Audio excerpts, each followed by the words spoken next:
Remember, podcast is brought back to you by Carriages of Baton Rouge, online at 1045ESPN.com. There you can find the Gorilla Balls podcast, hosted by me and Terrio, brought to you by Hooters. You can also find Hoops with Hunt, which is a daily basketball podcast of Hunt Palmer talking about LSU basketball, and then the Outside the Box podcast with Haney and Hunt talking LSU baseball as the Tigers last night fall 6-5 to Mississippi State in Game 1 over in Starkville. A newly renovated Duty Noble that looks like a Cadillac on television. Yeah, it looks awesome. The broadcast last night was great, I thought. I tweeted about it. Like, the whole half inning where Kyle Peterson's back in the loft, cutting up with the chef and making food and making a plate. And I'm sure a ton of people were like, especially LSU fans, like, this is stupid. Put the game back on. It was a fun broadcast. I thought it was very college fun. baseball, and college baseball is unique. It's different, and it's a different feel than going to Yankee Stadium, and they showed you that last night. And they're not going to do it every game that they broadcast from there, but it was the first one, and I thought the broadcast was great, and I enjoyed it. And that place is – I've been there before they renovated it, and it was awesome then. I'm sure it's just incredible now. 17 strikeouts? Pitch recognition was atrocious last night from the start. What was? Pitch recognition. They meaning they're taking a bunch of strikes and they're swinging at balls out of the zone. They're clearly not able to identify what Small was doing. He was throwing the timing off with some leg hesitations and quick pitches, and that's part of pitching, and it's great. But the bottom line is you got to identify the pitch when it comes out, and LSU just didn't do it. Okay, Hunt. So this is the low-hanging fruit. So I almost apologize for asking it, but I do want to get your opinion on it. When you see the bats struggling like they are, but then you Josh Smith can hit, Duplantis can, Cabrera can, like we know these things to be true. Do you go to coaching? Do you how much of this then is a reflection of Ochinko? And I feel bad because every time there's a slump, that's immediately what gets brought up. But it looked like it was really called into focus last night. The approach, there seemed to be no approach. They just were baffled by Small. Now, when they got to the bullpen, they had some better at-bats, and they scored some runs. But against Small, they just had no chance. And that's something that is difficult to comment on when you're not there every day and you don't know what he's telling them versus what they're doing versus what they see versus what he sees, what kind of in-game things are happening. We're just not there. I can comment on the call to try to steal in the last out of the game. I can comment on that because I understand the situation, I understand what they did, and I actually agreed with the call because I don't think it's very likely at all that DiGiacomo is going to hit a double there. And so you're trying to get into scoring position against a Cole Gordon who's a pitcher who throws a ton of breaking balls, and it just so happened he threw a fastball away, which is the best pitch to throw on, and they threw your guy out. But to me, it's just not very likely that you're going to get 2 hits in a row or that DiGiacomo is going to hit a double, so I'd like to try to get a speed guy in a scoring position. I can comment on that aspect of coaching. In terms of what they're doing at practice and what their game plan is, and I just don't know. Yeah, so can I comment on that? I don't know. That's fair. Hunt, when you look at last night, okay, because there are a lot of negatives to get into. Let's start with the positive. Hold on. So 17 strikeouts is bad, right? So this team, right? Yeah, that is bad. Yes, that's bad. But what's worse? What's worse is the 8 arms sore. Is that because what can be fixed? The strikeouts has not been something that LSU struggled with this year. This is not a team that strikes out a ton, but some nights a guy's just got good stuff, and Small's a big strikeout guy, and the guy you'll see tonight, Ginn's another big strikeout guy. That hasn't been a huge issue. I don't anticipate many days when Josh Smith and Zach Watson strike out 5 times. That's just part of a 56-game season. Every once in a while, your 2 guys at the top don't swing it great, and that happens. In terms of the arm soreness, that's another thing. I have no idea, but it's driving me insane. And I don't know if the arm soreness, obviously the family tragedy, but when you listen to Paul Mainieri in his interviews the last week, 2 weeks, he is down he and is out. Dejected. And I covered him every day for 4 years during the season. And I've covered football coaches, basketball coaches, baseball coaches lose the most. But he still took losses as hard as anybody I've ever seen, even though you're guaranteed to lose. I mean, if you have a phenomenal season, you lose 15 games. Yeah. So that's going to happen. He takes losses really hard, and obviously LSU's losing some games right now, but he's the energy I don't see in him right now. And maybe that turns around if LSU wins a couple of games, but I can just hear it in his radio interviews after the game on the network, last night on the air with Peterson, and he was just kind of He gave up the headset middle of the way through the interview. Got to get back to work. I mean, I mean, I think you raise a good point that a lot of times we do forget the kind of human element, man. And the man just lost his father. Yep, so absolutely. if he already has been a coach that wears his emotion on his sleeves, and he's already dealt with losses tough, then obviously something like that's just going to exacerbate the situation. So a lot of negatives from last night, Hunt, but not all negative. How about, getting through a little posy in here, how about Trent Vietmeir, man? At least, yeah, you don't get the win last night, but if you get a win this weekend, can you trace that back to Vietmeir? Oh, yeah. You saved the bullpen on Friday. That's huge because they got Hess out of the game early, and that's what you want to do is get the Friday night guy out of the game early, and then you start eating into that bullpen, and that didn't happen because Vietmeir did an incredible job of he didn't give up a hit last night. Yeah. And so he was fantastic. Booster said it might be the best lineup that they're going to see all year. It's so good. The quality of at bats that Mississippi State, I've done that all week. Michigan State, Mississippi State, I've flipped them the whole week. I know. The quality of at bats Mississippi State had versus what LSU was doing in the early, it wasn't even close. They were laying off pitches. They were working Hess deep into counts. They were squaring the ball up. LSU was just flailing, taking pitches over the plate. I mean, Mississippi State's, the quality of their bats last night was phenomenal. And so for Vietmeir to get in there and give him, 3 1/3, that was just huge. I think it ended up being 3 2/3. 3 2, entering the rest of the weekend where you're gonna have to pitch, and you're gonna have to have a lot of guys come in and pitch to get these guys out and to try to win a game. How do you interpret LSU's performance against Small? Because yes, they struck out 10 times, which, by the way, Small has 5 double-digit strikeout games in 7 starts. Yeah, he's nasty. That's how good this man has been. But if I told you before the game you're going to get 2 on Small and you're going to chase him in the 5th, or he's going to be out of the game at the beginning, you would have taken that, right? Yeah, I probably would have. I mean, the deal is when LSU faces a tough lefty, you got Duplantis, you got Smith, you got Cabrera, you got Beloso, you got Reed. I mean, LSU's got a ton of lefties in the lineup. Now, they didn't start Reed last night, but LSU's very left-handed, and when you get a good lefty up there, that's just not a great matchup for this team. Kyle Peterson told us 24 hours ago on this station that he thought LSU was overrated at the #1 spot preseason going into the country, and it's easy to agree with that now, but he said he agreed with it when the rankings came out. Are they overrated in your opinion? I mean, at 1, yeah. LSU's not very good right now. Now, that can change, and it has changed in the Mainieri era a couple times. I mean, the 17 team wasn't very good early. The 16 team wasn't very good early, and then the Rally Possum thing happened, and they won some games, and inevitably it didn't work out. But you can kick it into gear, and especially if LSU's able to get healthy on the mound, because that's where this team's going to win with power arms and dominant pitching. But right now, this team's not very good. LSU basketball throwing it up this afternoon, 6 o'clock against Michigan State. Got one thing on baseball. One more here. Another positive. Brock Mathis threw somebody out. Not to brag, but LSU threw out a runner. So the pitch out. But. Yeah, so good.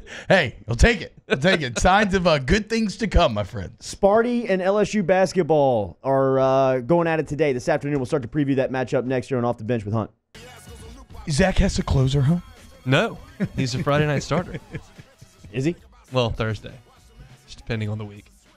Friday is here, and LSU and Michigan State going to tip it off from Capital One Arena up in Washington, D.C. at 6:09 this afternoon. LSU is underdogs by 7 points to Sparty this afternoon. Whoa! As the Tigers and Michigan State will tee it up at 6 o'clock. It'll be a battle of two of the best point guards in the country. When you talk about Cassius Winston and Tremont Waters.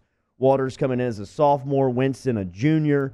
Winston averaging 18 points a game, 7 dimes per outing, while Waters is averaging 15 and 6.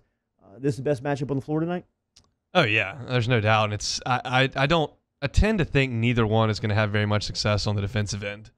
I mean, I don't think Winston can stay in front of Tremont. Tremont's way quicker. And Winston is so savvy and is so good off the ball screens. He's going to drive you nuts tonight because you watch him come out on the floor. He's not imposing. He has no definition in his arms. He's not super quick. He's got tendonitis in both of his knees. And then he just drives you nuts because he's in total control the entire time. He shoots 40% from the 3. He gets in there and shoots a floater over the bigs and makes it from 6 feet. He's in total command all the time. And this Michigan State team is not super athletic. They're not deep at all. They're going to play, as one of the Michigan State beat writers we talked to this week said, 6.5 guys. Basically, but they lead the nation in assists. They're in sync all the time, and they win the rebounding battle more often than not, and they're really good. LSU is better than Michigan State as far as the talent goes, man on man. You go down the roster, LSU's got more dudes than Michigan State does. When it comes down to the elements in this game, it leaves you a cause for concern. Obviously, when you think about the sideline and Tom Izzo versus Tony Bedford, it's obvious advantage Michigan State. One place where I think LSU could have a chance to maybe make an impact early on is that Michigan State will turn it over. They had 22 turnovers against last time out. Mm-hmm. Tremont Waters leads the SEC in steals, and Winston he'll turn it over. I mean, he'll get sloppy with it for about a 6 or 7 minute stretch of the game. So I think that defensively they may be able to turn them over early and get some easy buckets, get some runouts. But this is going to be a war.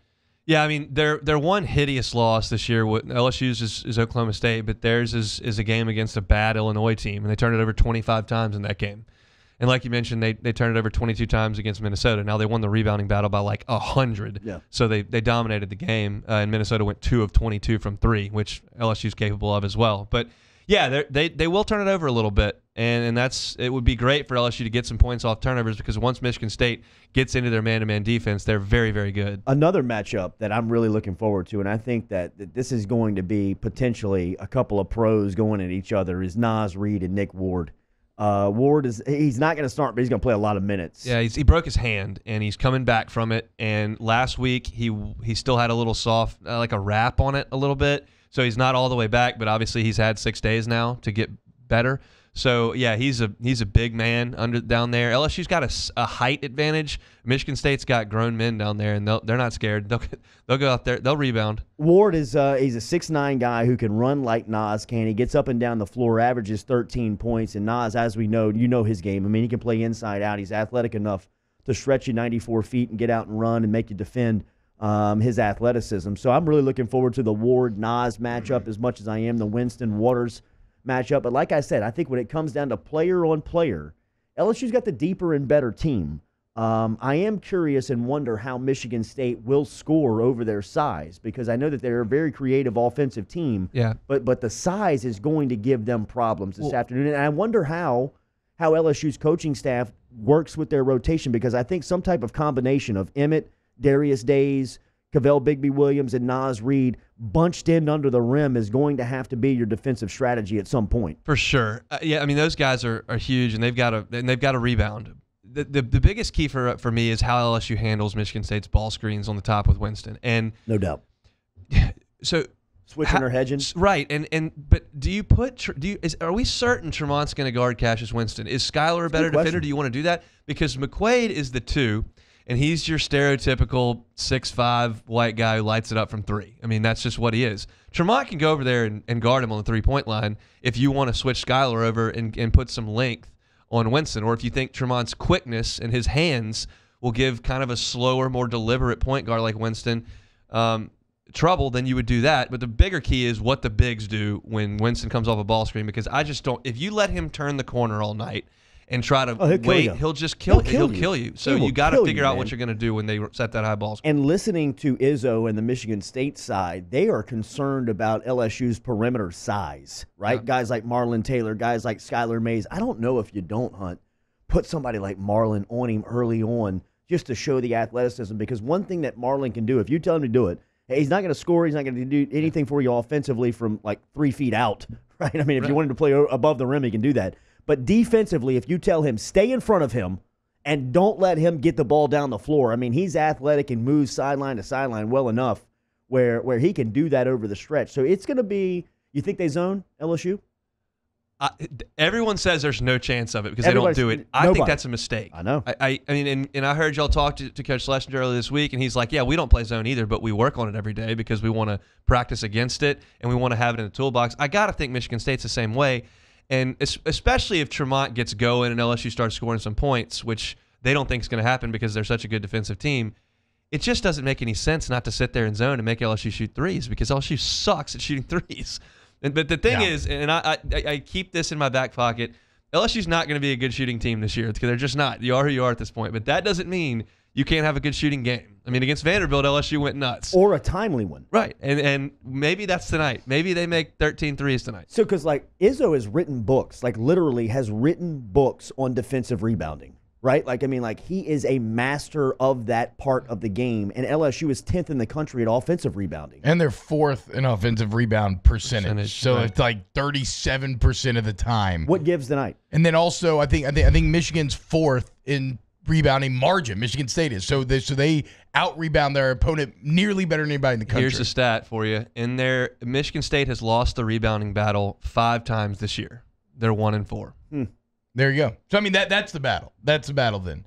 Who wins the battle of the boards? And so much of LSU's offensive success, like one of the reasons why they score so much is because of how many second chances they give themselves. So that's the battle to key in on right there. They move on?